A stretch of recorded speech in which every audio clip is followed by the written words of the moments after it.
This is the Eurostepping. So I'm Renee Busch, and I'm from Surrey, England, and I went to the University of Pennsylvania, graduated in 2015, and we played in the Ivy League Conference. Awesome. Great having you here today, Renee. For me, very special knowing you and seeing your journey over the last couple of years. I've known you since you was about 10, 11. And now I'm in fear that you're going to get a coach, like you're going to take my coaching job or something, you know, very hardworking, very dedicated. So I'm really awesome to have you here today. How and why did you choose Penn? How and why? So when I was looking at schools, had a bunch of criteria that I wanted my school to fit. Okay. And I had that giant thick book. I don't even know if they make it anymore, but it had like the top 360 schools, and I used to just like read it for fun when I was looking for schools. So I kind of looked in there, and I knew that I wanted to go to a school in a city. I knew I wanted to go East Coast. I knew I wanted to go to as like highly rated an academic school as I could. So that's why I was looking at Ivy League in particular. And what else? I wanted to go to a school with a diverse student body. That was important to me. And I also wanted to go somewhere where I knew I was going to have a chance to play. I didn't necessarily want to go to like a big name school where I was going to maybe never see court time.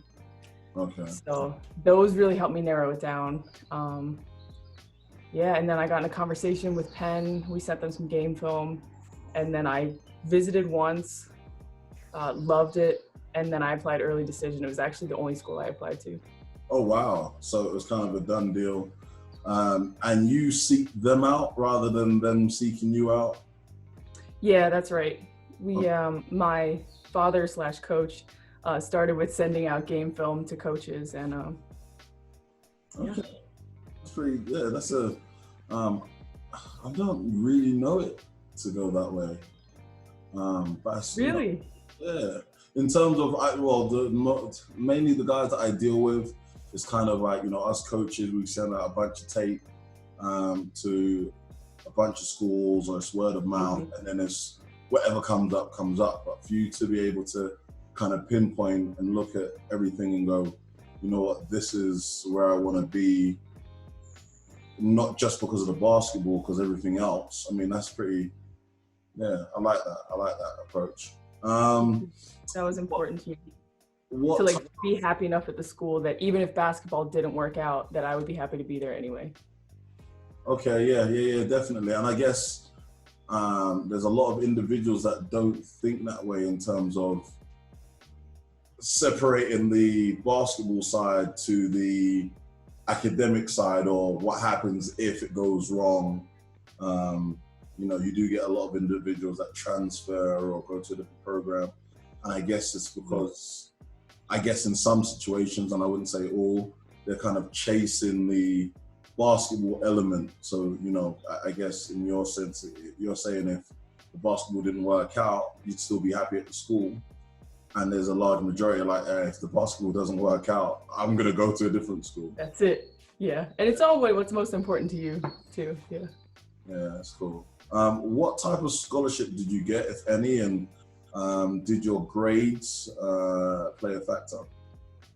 So the Ivy League is unique in that the Ivy League doesn't give athletic scholarships, but what they do is need-based financial aid.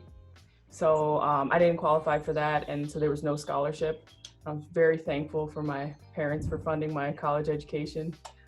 I'll pay you back. You want to see this? I'm paying them back now. And both of your parents went to Harvard, so did that kind of, you know, you wanting to go to an Ivy League school, is it because they went to Harvard as well? That's actually very true. I didn't think about that. Yeah, my first dream school was Harvard. I wanted to go to Harvard until, so I didn't just choose Penn straight off the bat. I visited a few schools, and not official visits. We just went to visit family and then made a couple stops at schools. Okay. And reached out to the coach to see if we could watch practice those times. So I did look at Harvard, and I got the vibe that the coach was not all that interested in me, and it just didn't feel right. I think if you have a chance to visit, you really can tell if it's a fit or not. Okay. Okay. Would you have liked to, I mean, if the coach seemed more interested, do you think you would have tried to go to Harvard?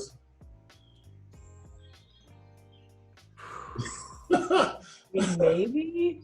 Yeah, because that just like right from the get-go made me feel unwanted there, even just on campus and watching practice. So maybe that would have been different. If I also wanted to go to school where I was wanted, so that kind of like cut it off pretty early for me. Fair enough. I have the pleasure in saying that I went to Harvard as well. It was a good visit. It was only a visit, but yeah, it's nice. They got a nice court and stuff over there. What was the league play like? So, you know, in your conference, how did you find it? Was it like a big man's league? Was it a guards league? Was it up tempo? Was it a lot of run and gun? What type of, you know, what style of play did you play against? That's a great point, because there's so many conferences and every conference is different. So you also want to go somewhere you fit in. So the Ivy League, I feel like it's we run a lot of plays and you scout pretty hard. So it's like a bit of an intellectual basketball conference, I would say, at least when I was there 5 years ago. So, and I would say it's also, there's no like dominant positions per se, but I would say every team tries to fit, you know, your 1, 2, 3, 4, 5 and build a complete team. So that's kind of the setup you see. And what was your style of play over at Penn? What was the style of play for your team? It evolved while I was there, because when I first went, we were a rebuilding program. So my coach was hired, I think 2 years before I got there, and he turned around a program that only won 2 games the year before he got there, I think. Wow. So we started off pretty basic, you know, 5-out motion, very much defensive focused, because we didn't have that much pure scoring talent. So we really focused on defense and knew that if we could hold the other team down to a low possession game, we would have a better chance of winning. And yeah, by the time I was a senior, we were much more dynamic, much more running team. Okay. So you're getting out in the track and kind of Dan Tony, Phoenix Suns type of running. We were on the track, but you weren't supposed to take the first shot you saw unless it was like you were gonna knock it down. Okay, had to be wide open. At the right shot.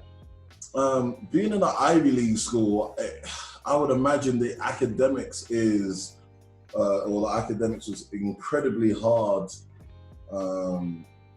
You know, there was a lot of pressure on you guys making grades and stuff.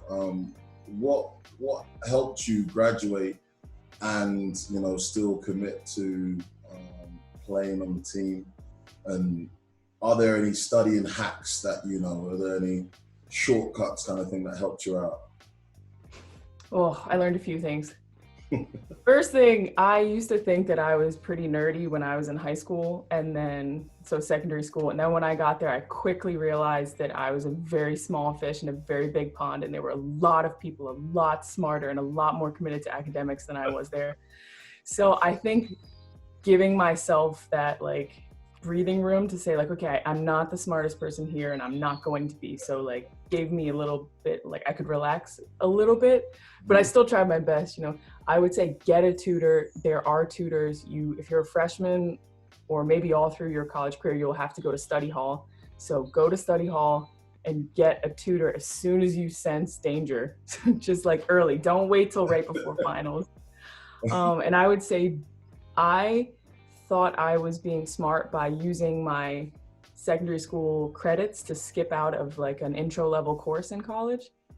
So I thought I'd be, you know, let me advance myself and just skip to molecular biology, because I thought I was going to be pre-med at this point. I did not do that. And the course level is just on another level. I would have started from the bottom if I could again and not try to skip ahead. So you put more pressure on yourself by trying to do the advanced stuff? Yeah.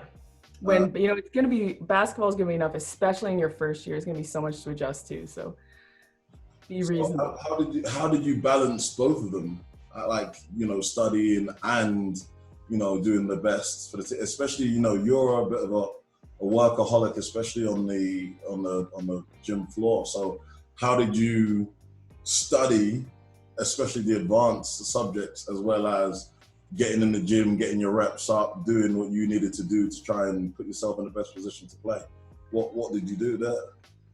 I think my first year, I just swung towards basketball, and that was the most important thing to me. So that was like priority number one, and then school came. My academics came after. I don't know if that was my best move, but I think my basketball was helped by that. I think if I could have applied a little bit more of that to my academics, I might have done a bit better. Not that I didn't do well in school, but it was like I picked basketball over academics at first. Were there times where your academics suffered because of it? So like, you missed out on assignments, or you half-baked assignments just because, you just spent time. Okay. Yeah. I would say definitely. Like, one thing I remember is like you have morning lifts, usually, especially in preseason, because we're a winter sport in basketball. And if you have like a 9 a.m. class, sometimes I would just be like sprinting like up hills just to make it to class. And then I would just be so exhausted, I couldn't hear anything that the lecturer was saying. I think also being smart with your schedule too. Okay, I like that. Dealing with the changing of roles, how easy was it, to adapt your game coming from England to playing in America? So, I know you was pretty prominent playing in Tassus, playing in Seven Oaks. And I guess when you go to America, there's a big shift in court time, playing time. How did you deal with that? It was really hard. And I feel like weirdly, I had a pretty good first half my freshman season because I was a pretty smart player. But I think for the majority of my career, I found it tough because I was always a point guard in the UK, and most of the coaches I had knew me, trusted me. Even when I was on the national team, they'd known me for a while. And then when you get to college, it's like there's, so many girls on the team. Your coach can't only be focused on you. They're not always having conversations with you unless you're the type of kid that's always in coach's office. So I felt at times like I wasn't sure what they wanted from me at the very beginning, and they probably weren't sure what I was thinking because I wouldn't communicate that well. Is that making any sense? What I mean is that, like, here, let's say, if you can't get the ball into the point guard in Europe, generally you're like, okay, you just run the 2 spot, I'll bring it up if I couldn't get you the ball and I'm the 2 or the 3. But in my school, I felt like it was very positional. Like, you're the 1, you're the 2, you're the 3, and you don't run on that other lane side, you know what I mean? So that was an adjustment for me. And I feel like my confidence really suffered because I felt like I couldn't be creative. And then I started to doubt myself. And then it was like a cycle of that. Okay. And how did you get yourself out of that spiral? How did you break out? Because there's going to be, as a lot of kids are going to watch this, or a lot of prospects are going to watch this, anyone that's leaving Europe and now going to the States, how best would you advise them to try and, adapt into that role? What mechanisms did you have that benefited you? Good question. I think it took me a long time to kind of deal with it and come out better on the other side. I think if I could go back, I would have talked to my coaches more and earlier, just have a conversation, like, what are you expecting of me? And then here's how it feels when, I'm on the floor. That would have helped. I talked to sports psychologists. I talked to the one at my school. I'll never forget that conversation too, because I talked to him for about a minute, and he said, do you realize you've said the words "I should" about 50 times in the space of a minute? So that was an eye-opener for me. Most of the pressure was from me. I talked to another sports psychologist here in the UK. And it was mostly the pressure I was putting on myself. And you feel like people at home or family members only see your stat line. Maybe they're not watching the games, and they're like, oh, how many points are you averaging? Oh, you didn't get that many minutes in that game. That coach doesn't know anything. Those types of things can really mess with your mind. So I think talking about those things, and also talking to if it's your family, about how that makes you feel is helpful. Yeah, and I also threw myself into like my own training and also the national team programs when I would come home. So those were like my escape. You know, it was like coming home and outlet kind of thing. Yeah. Okay. Yeah. And training for fun. You have to remember why you play if you're not having a good experience in practice. Like, why do you love this game? Why are you playing? I like that actually. That thought of, you know, just because you're having a bad game / season or period, try not to let that, you know, everyone wants to perform well, everyone wants to drop 50 points, blah, blah, blah. But I guess if you can still find the enjoyment in it, even though you're not playing well, you know, shooting in the gym and working out and, you know, that stuff. If it's, you know, if it's still fun for you, then I guess it can kind of take the pressure off. Definitely. You actually reminded me this was maybe my biggest learning from my entire college experience. Because going in, I was basketball player. Like, that is my entire identity. That's my whole life. Like, I am basketball. That's why I wasn't as focused on the academics, despite wanting to go to this school, is I learned that, you know, my performance on the basketball court does not define my value as a human being. Like, that doesn't define me. That's not all I am. So being more of a full person is something I really learned in college. Who were the best players that you played with or against? In college only? Yes, in college only. Played with, definitely, there was a guard who's a year older than me, Alyssa Barron. I think she's one, I don't know her stats that well. I think she's one of the all-time scoring leaders at Penn. Just really dynamic guard, just clutch, loves the game. And she's actually playing pro in Israel right now. And then also, there were so many great teammates and players.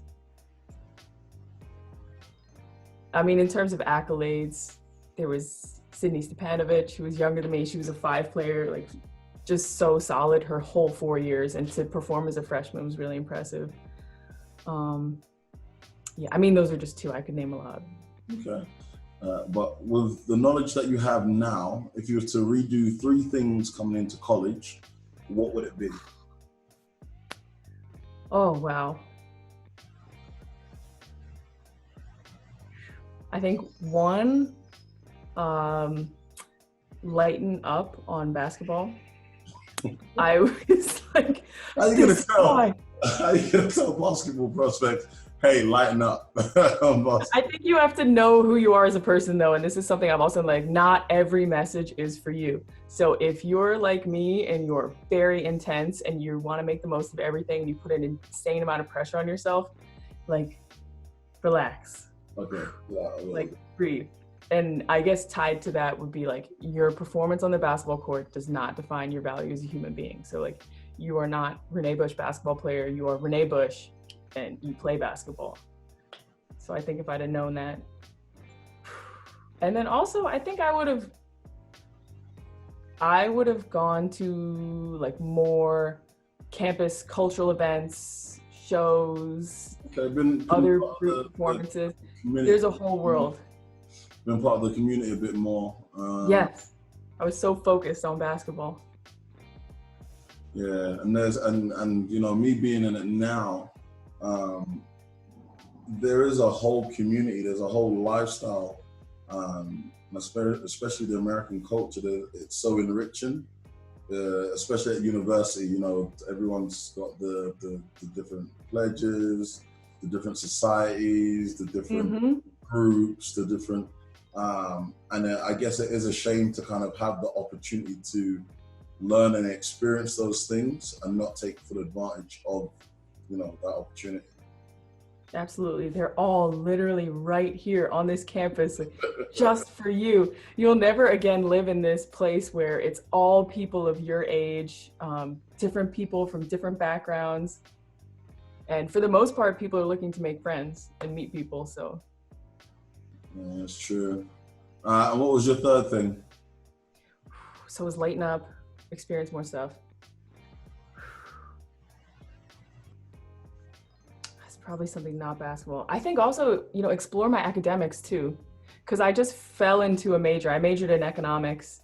Okay. Just because, I realized, I kind of have some credits that count towards this, and now I'm a sophomore and I have to pick something when, I am interested in it, but there might have been other things too. So I think exploring academics and also exploring, people and other activities on campus. All right, now that's an interesting take. I like that. What's the best part of playing college ball? Access to the gym almost 24/7. Okay. We played at the Palestra, which is my favorite gym in the world. And I could just swipe in and go and shoot at, like 1 a.m. if I wanted to. Nice. Okay. Any other favorite bits? Well, I mean, first, before the gym, it would be, the people you meet and your teammates. Because I still, I'm 5 years out. You don't have to try. You don't have to try and the people. So what if they see it and you're like, yeah, Renee never mentioned us. Don't worry about it. Like the people, it doesn't have to be about it. It's fine. But for real though, especially my class. Actually, all my teammates. You just become family. You spend so much time with these people. The amount of adversity you face, like the workouts you go through, the road trips. You just dealt by coaches. You will share that, or hate the coach at the same time. I mean, sometimes, yeah. Sometimes you become your family. There's nothing like that.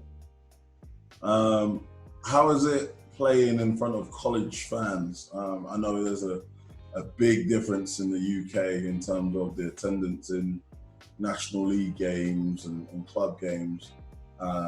College sports is absolutely crazy, like the real definition of fanatics.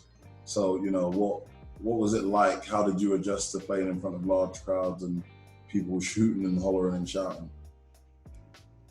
Well, my school didn't have a massive following. I think it's actually a lot bigger now. But sometimes we would play at places like we went to Tennessee, we played at Notre Dame. So they had huge fan bases. It's almost hard for me to remember. I think it was definitely a shock. And when you look around and the depth perception on the basket and you're like, what? And when the other team goes on a run or something, you can feel the difference if you're the away team. But I think it's just kind of exciting. I don't know. I almost think that you kind of crave that when you're here. So it wasn't really scary. It was cool. And also when I get on the court, I really can only see, the four. It's like the four edges of the court and that's it. So you managed to blank it out when you was playing? Yeah, I guess you just focus. Like I'm trying to do my job, do it well. So that's interesting. And I mean, and that's kind of testament to who you are and what a perfectionist you are kind of thing. Because, a lot of individuals go over and it's quite overwhelming. You've got the band, you've got the horns, you've got the big faces, when they held up the big face of you and, they're shouting stuff from the bleachers, from the stands. So, for you to kind of blank it out and be like so tuned in. I was on the call with a player last week and they were like, they were making fun of their names and somebody got hold of his phone number and was reading out his phone number and stuff like that. So like that to me it sounds hilarious, but it's all a part and parcel. It's like warfare. Yeah. Okay, I never experienced that. My fans were pretty tame. Fair enough. All right, so we're gonna pivot and we're gonna go to the touristy type subjects, the trivial stuff. Can you let us know where Penn State is again? University of Pennsylvania. Sorry, can you let us know where the University of Pennsylvania is? No worries. So it's right. So basically, you could almost say it's Philadelphia. There's Philadelphia, the city, then there's a river, and then Penn is literally right there. So from campus, you can look out and see the skyscrapers and stuff. Okay. And let us know, what is the weather like right there? We get full seasons. So when you get there, August, September, it's very hot. And then you'll definitely get snow at some point, you know, January, February time. And then it's beautiful again in the spring. So it's classic Northeast US, you know, you get the beautiful fall all your seasons, if you're into that. And when you're saying like the winter, how cold are we talking like super cold? Like, you know, you need a puffer jacket and some boots and, you know, a heated blanket. Like, how cold are we talking? Okay, maybe not. I mean, heated blanket only if you had no heating. It's not as cold as, say, what I hear Boston is like. Okay. But I would say it's a little bit more extreme than the UK. Like, it gets a little bit colder, but it also gets a little bit hotter on the hot side. Okay. With 4 seasons. Are there any weather extremes, tornadoes, hurricanes, earthquakes? We've had, I mean, I remember there was a hurricane when I was there, but it didn't really hit us the hardest maybe because of where we are geographically. So we didn't tend to get hit by anything that hard, but I mean, you get rainstorms, snowstorms, kind of your classic. Did we get snowed in over there or? One time we did, but we still had captain's practice, even though the coaches couldn't get there. Yeah, so nothing that bad. Okay. What's the time difference, and what do you do, or what did you do to get over your jet lag? So we were on Eastern time, so it's 5 hours difference from the UK for most of the year. At some point it's 4 hours, but it's only a short amount of time. Not bad. Jet lag. I'm not good at sleeping on the plane, so I usually would just suffer. You know, I would just get there and then try and adjust. Figure it out a couple of days later. Exactly. Yeah, it would always take me a couple days, but you just deal with it. I think the hardest part would be of the time difference is, you know, when you want to call home, or we would always play at 7 p.m. You know, if I wanted to call my parents or talk to my dad/coach after a game or something, it was like 2 a.m. for them or something. I mean, if but he's other than that, a coach and father, like, he'd stay up. You know what I mean? If he was that dedicated, stay up. Right, don't worry, I'll have a word with Len. I'll let him know. It's unacceptable. Definitely. What's the must-see destination where you was? Wow, what first came to my mind is I don't know if have you seen the Rocky movies? Yeah, the stairs. The Rocky stairs. I used to go and work out there all the time, run the stairs, and it's just beautiful. And then you stand at the top, like. Did you? How many times did you have to do, like, you know, try the stairs before you could do it like full time without stopping? Oh, it's not that big. Not that big. It's not that big. No, I was like. It looked like it's like a mile long. Like he's he's for ages. He's like running and running. Like, running through the city.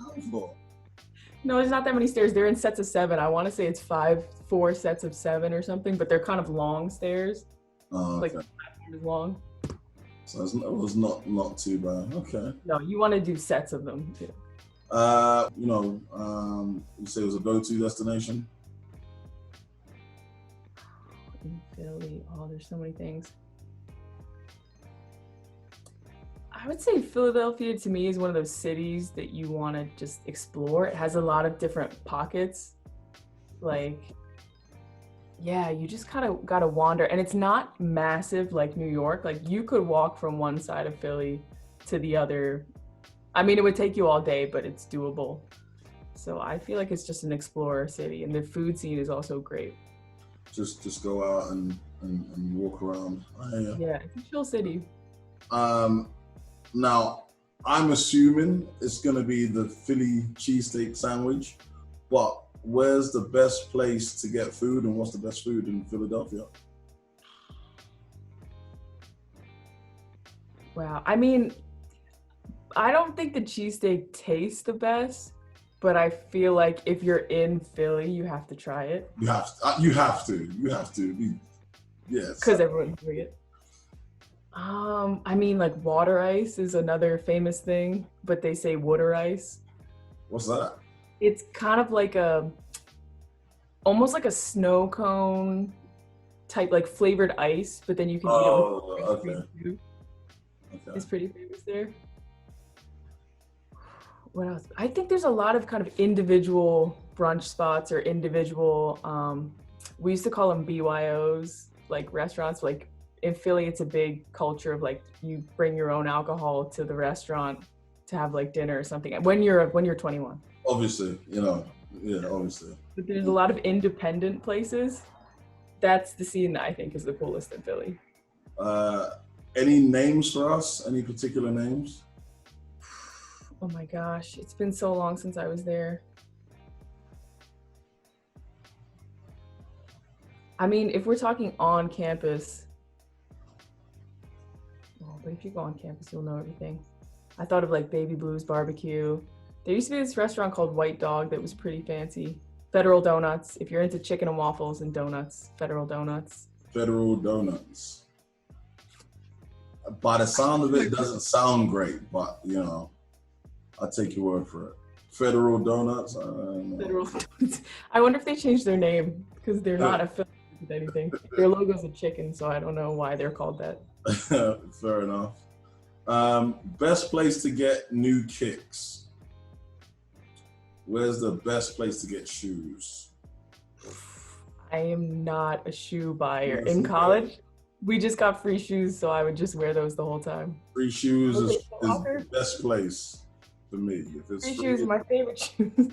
Yeah, great. As long as they're in my size. Best American holiday and why? And I guess it's a little bit biased because family's American. So, but what was the favorite holiday for you? I mean, I guess I would have to say Thanksgiving in terms of its Americanness, despite its questionable origins. The experience of being with family and friends and stuff, and especially if you're visiting from abroad and you probably don't have time to go home like most of the American players will. Hopefully and usually someone from your team will invite you to stay with them, or you'll have a team dinner or something if you have a tournament, and it's just a family and affair with good food. Okay, good. Did you get homesick, and how did you deal with that? Yes. I just went to the gym every time I was sad or homesick. Just get up shots. And in your gym, they're gonna have a shooting gun, like a Dr. Dish rebounding machine. So you can be in there for hours.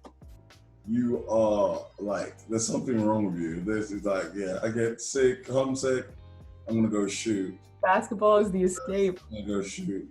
But I remember my mom showed up. She came to visit me in my freshman first semester. And as soon as I saw her, I just started bawling nothing happened, but it's just like, you're in such a new environment and I didn't feel comfortable enough with everyone. And you have a roommate, you don't even have your own room. So it was like the first time I felt comfortable with someone like my family that I could let my tears out. I do remember that vividly. She just surprised you out of nowhere, you had no idea? No, I knew she was coming to visit and then I saw her and the tears just came out. That's awesome. Shout out to me. Tough question time. Being, you're about 18, 19, depending on the situation, coming into college, sometimes a little bit older. Being away from home, kind of, for most people, it's going to be their first time away from, parents or the parental guardian. Distractions, how did you deal with distractions? So, i.e., parties, alcohol, drugs. Can you talk a little bit about that? Well, my first semester, this is why I think I was so basketball. I feel like my first half the year, I made like no friends outside of basketball, wasn't interested in parties. I tell you, it was like I was trialing for the Olympic team or something. That's how seriously I was taking it. So fast forward. Distractions. I feel like sometimes distractions are a good thing. And again, it depends on who you are. Not every message is for you, but like as someone who was undistractable, like I needed to make friends. Like I needed to go to parties. Like you're in college, you should definitely not go the whole time and never go to a party unless you really don't enjoy them. And I think drugs and alcohol, I think as long as you're with people that you want to be around, like if people who aren't like a bad influence just to be a bad influence, if you know what I mean. Like I was lucky that my teammates were great people, and especially my older teammates really always looked out for me. And if you were like, no, I don't want to drink, they would never pressure you. So I think choosing the people you're around is one of the most important things. And I guess you're very impressionable because your family's not right there. So, and I guess it's all the stuff that you hear of, or a lot of the stuff that you think about, or you're like, oh, what, like, especially in like the drug stuff, like if you've never smoked before, or you've not had that easy access, or you don't have to worry about going home and your clothes smelling a certain way or whatever, I guess you can indulge in it more or whatever. So it's like trying to figure out how do you navigate that. I've spoken to some individuals in the past, and like, they've been open and like, yeah, I've tried it. It wasn't for me, or hey, everything in moderation. Did you find like, I wouldn't say it was an issue, but was it around you all the time? Was it stuff that was like readily available? I would say, yeah, but it's like if you're looking, you know what I mean? Like if you have your eyes open, it's around you all the time, and there's people around. If you wanted to, experience something, it's around. So it's kind of like your choice, if you know what I mean. And it's not to like judge or look down on anyone. You kind of have to decide for yourself, like, what do you want to do? And fair enough. Okay. And then the other distraction is getting into relationships or situationships or whatever with guys and girls and all the rest of it. I mean, how young lady coming from England, were you fighting the attention off, or was you just keeping yourself locked away from, how did you deal with that, all the attention? Well, I mean, that first semester, again, I was like, gym, if you want to rebound for me, that's cool, we can hang out, but otherwise I gotta go. That's the first date? You can rebound for me. Oh, sure. How do you set up the shooting gun? Okay, you can go now. Oh, that's amazing. I was very to myself, and someone on our men's basketball team told me later when we were friends, he was like, yeah, I thought you were really scary when you came in as a freshman, because everyone just thought I was like the international kid, and then I didn't speak to anyone, and I just looked like all the time. But I think, you're like just a person, and everybody else is just a person, I think. And most people are insecure on some level too, so I don't know where I'm going with this, but so I'm saying, was it hard to, outside of your first year, but as you start mingling or whatever and people start taking interest in you, how was it? Was there a plethora of people that kind of, oh, hey, I'm trying to get at Renee, and that can be a distraction from itself. If you get into a relationship, or someone's gonna like phoning you at all hours, hey, come hang out. How is that like? Did you experience that, and how did you deal with it? Yeah, I guess the like mingling part I never found distracting. Again, like when you know what you want and you're like upfront about it. But I was also in a relationship for most of my college experience, and like it was with another athlete. So I think there was that understanding of like, okay, if I got a 6 a.m. lift, it means I can't hang out the night before, or like just having someone that understands your situation, I think is really important. And also you understanding theirs, whatever it is. Was it tough to have a relationship? Again, we spoke to somebody and they were like, man, I was in a 3-year relationship and it was a bad move. So yeah, how was your experience having a long-term relationship in college, especially with all these things? Was that, talk to that? I think this ties back to the two things I would do differently. Like spend more time exploring college and all the experiences there, and also my academics, is like I poured a lot of time into that relationship, which didn't per se, it maybe detracted from my basketball some, but also, you know, I took the time I would have spent on my schoolwork or, you know, meeting up with my friends. So I think balance is really important. Okay. And I mean, it's fair enough if you're like, I'm going to marry this person, blah, blah, blah, blah, like this is the one, you know, no one can tell you anything different.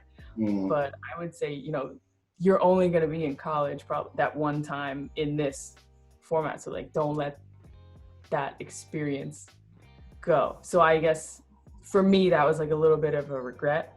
But everything that, I don't want to say regret, because everything that's ever happened has led me to be the person I am right now, which I'm very happy with. But yeah, I think it can definitely be distraction. Yeah, and that's interesting. You know, the thing about life, and I always say this, you never know until you've been through it. Do you know what I mean? It's hindsight is 2020. So, you know, get into this relationship, this person's cool or whatever, and you're like, oh man, like I could have done so much more with my time if. Well, yeah, I guess you just don't know that at the time. So, hey, I think that's great. Bit of advice. Before we wrap up, what would be your advice to anyone that's, you know, looking to become a collegiate athlete in the States? You know, what would be your advice? I would say, and I said this to a young player recently, he's like, know or really consider what you're looking for. Because as much as, you know, these coaches are, you know, selecting from a bunch of players, you're selecting from a bunch of schools out there. There are so many schools, so know what you want. If it's like weather, you know, I knew a player who went somewhere and it was snowy and it made her miserable. So she transferred to a sunny school and like, oh, that's all the difference. So like, know what you want. Is it city? Is it a diverse student body? Is it a certain course? So name out all your criteria that you care about and look for a school that can do that for you. Secondly, like, be realistic about your basketball expectations and also your basketball ability. Is it important for you to get playing time? Do you just want to be on the best team you can possibly be on, and you know you're okay with whatever that role may be? Like, so know that and be realistic. And then I would say ask questions of people who've played in the US, coaches in the US, players who are here in the UK. So just ask people about their experience, just like you're doing here for people to learn about. And then I have one more. If you can, a visit will tell you a lot if you have the opportunity. Yeah. I was talking to one of my players yesterday, and I was just telling them that, you know, some of the visits are quite remarkable in terms of, you know, they really put out for you and roll out the red carpet and stuff.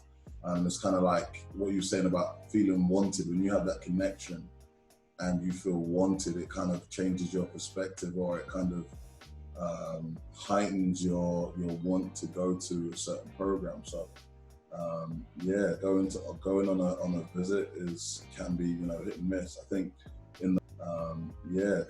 going on a visit can be, you know, hit and miss. I think in the Michael Jordan documentary, he was talking about he wanted to go to a program. His mind was set and he didn't want to go, and his coach told him, hey, go to, you know, North Carolina, and he was like, no. And then he went there and it was like, yes, I'm coming here, kind of thing. So I need to fact check that, but I'm sure it was either that, or I know it was with Nike as well. And his mum told him, you know, I remember the Nike part for sure. Yeah, was it NC State in North Carolina, maybe? I think so. I can't remember exactly, but I do remember like a part where he was like against it, and the visit changed it. You know, meeting the coach and everyone else, it was a big game changer. So sometimes, yeah, when you think you know and you experience it, you're like, actually, let me, you know, yeah.